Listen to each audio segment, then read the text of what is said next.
Good morning, amazing freshman algebra students. It is Wednesday, April 15th. Today we're going to go ahead and continue with our process for the week on factoring trinomials, but I wanted to go through our calendar real quick just so we make sure we avoid as many questions as possible.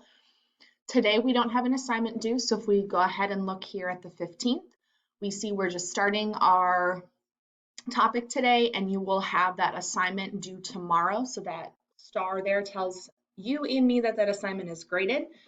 And then after tomorrow, when we get that graded assignment and you get your scores back, you will be able to make up those points with your exit ticket on Friday.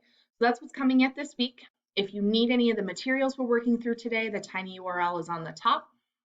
My email is here and my Google Voice number is here in case you have any questions. So before we go ahead and talk about factoring trinomials for part 2, you see a little sneak preview here of your assignment that is due on Thursday.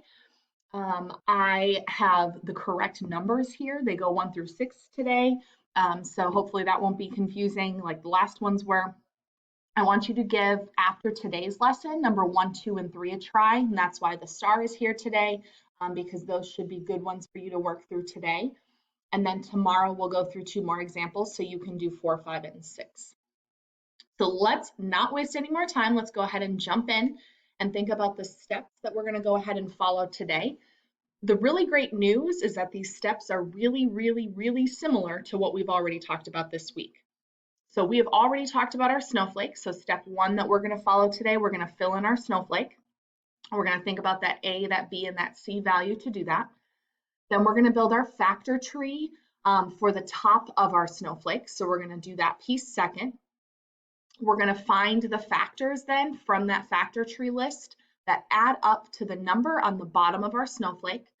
And then the new piece, so you might even want to jot this piece down. I'm going to put it in here for us.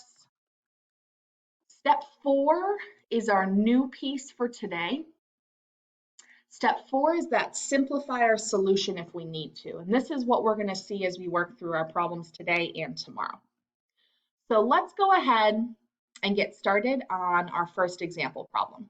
Okay, so I'm ready to go ahead and do my first example for today. You see I have my paper set up. If you have that lined piece of paper out so you can get these examples copied for yourself, that's a great idea for today. You see my red line down the side and my blue on the top.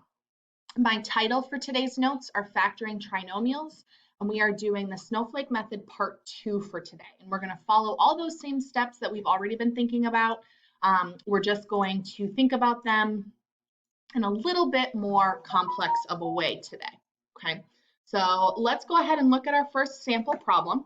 We have the 2x squared plus 5x plus 3. So step 1, and I have our little icons here to help us remember what our steps are. We're going to fill in our snowflake. So I'm going to fill in my A where they need to be. I'm going to put the A on the top. My B is going to go on the bottom. And my C, I know, gets multiplied by my A on the top. So my top value is a 6. Okay, so I've gone ahead, I've finished step 1. My snowflake has been filled in. Step 2 tells us that we need to build our factor tree. So I'm going to go ahead and I'm going to do that on the bottom here. And I'm thinking about my factors, remembering for the very top of my snowflake. So I'm thinking about what numbers are going to multiply to give me 6. So I know for my factor tree that 1 and 6 give me 6. And I know that 2 times 3 also multiply to give me 6. So I need to now think about step 3, which is the same as yesterday. What numbers now from my factor tree, 1 and 6 or 2 and 3, am I going to choose to fill in these last pieces of my snowflake? So I know that I could subtract 6 minus 1 to give me 5, but I'm not going to choose that because since I have all addition signs in my original problem, I don't want to have to do any subtraction with my factors. So I know that my correct answer has to be the 2 and the 3. So it doesn't matter what order I fill them in. I'm going to go ahead and put my 2 on this side and my 3 on this side. So I've done my snowflake, I've done my factor tree, I've found what two numbers add together to give me my number on the bottom. So 2 plus 3 gives me my 5. So that's again why I chose those factors.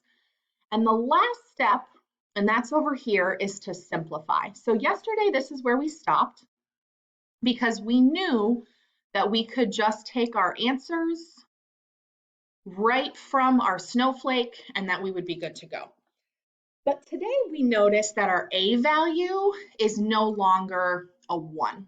So what we need to think about is, can I simplify what our kind of like fractions are here?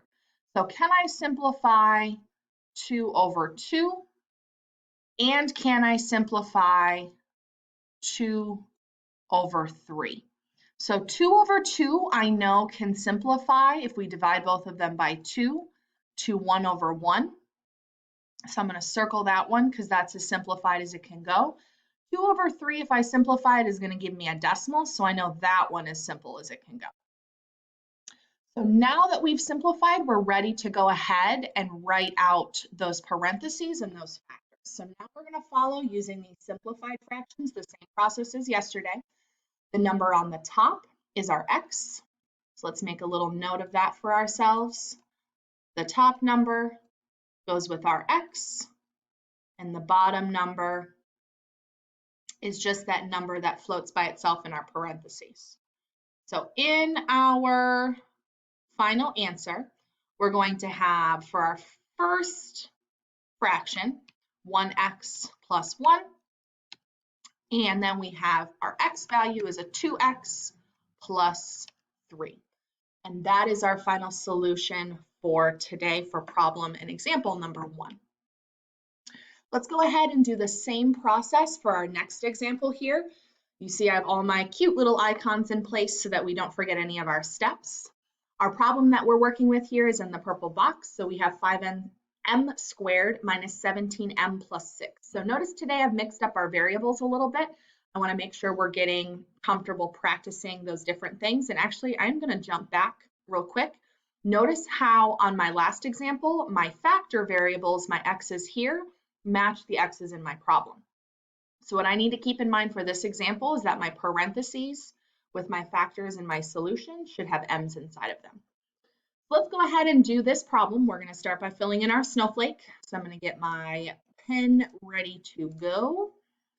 And we are going to fill in our A values. So our A we know is 5.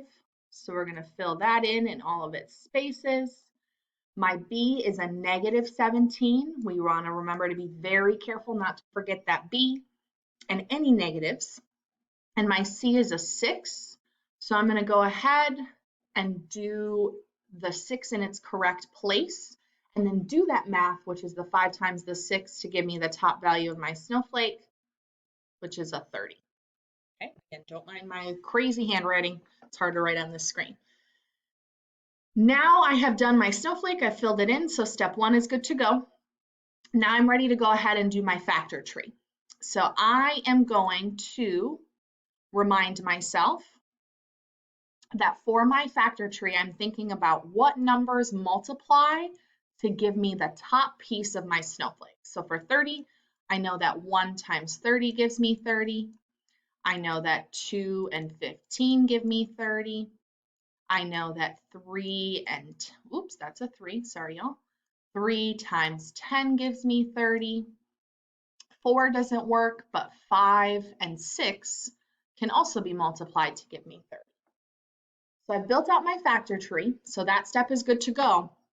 And now I can use this factor tree for my third step because I need to think about what numbers add together to give me this bottom part of my snowflake. So which of these factors that we just created could somehow be put together to give us a negative 17? That's what we're trying to think about here. So I know that the 1 and the 30 aren't going to work. I know that the 3 and the 10 aren't going to work. The 5 and the 6, we're only going to get 11 or some negative 1 value. So that leaves me with my 2 and my 15. I know when I add 2 plus 15, I'm going to get a positive 17. So I need to make these values negative because negative 2 plus negative 15 gives me that negative 17. So I know I filled in my snowflake correctly. So I'm done with my addition. Now I'm going to go ahead and box my correct solutions here, and I'm going to put them in a different color for us so that we can see them. We have the 5 and the negative 2 and the 5 and the negative 15. So I'm going to go ahead and write these out as our fractions again. So we have 5 over negative 2, and we have 5 over negative 15. So the question is, can we simplify any of these pieces? 5 over negative 2 is going to give us a decimal of negative 2.5 if we divide it, so we're going to leave that one alone. But 5 over negative 15, I can divide each of these by 5 to give me 1 over negative 3.